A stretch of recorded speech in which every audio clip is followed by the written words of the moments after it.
Stories of Great Hymns. The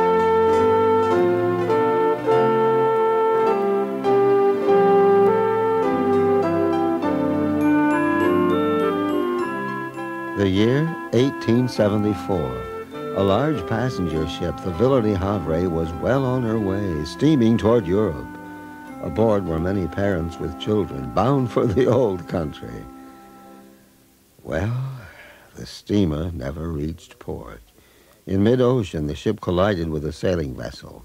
At once, passengers were instructed to board lifeboats.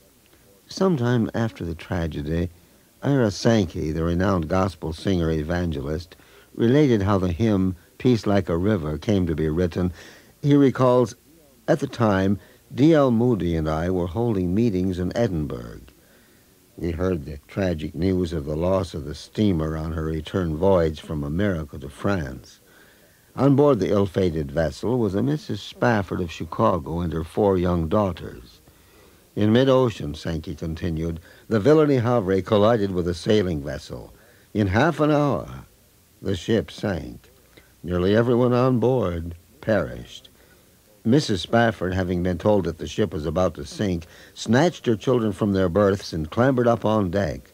Kneeling, they pled with God, praying that if it be His will, they would be rescued. If not, that they would be prepared to die.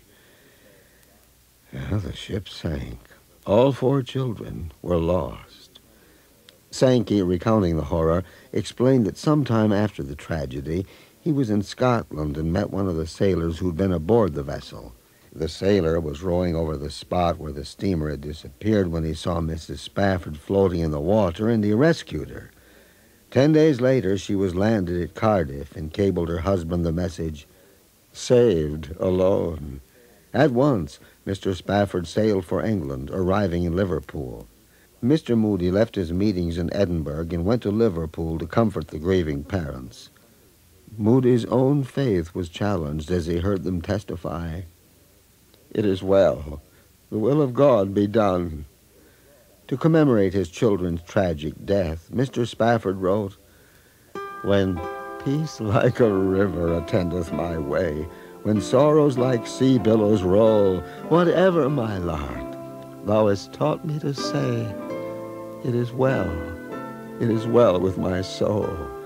Though Satan should buffet, though trials should come, let this blessed assurance control, that Christ has regarded my helpless estate, and hath shed His own blood for my soul.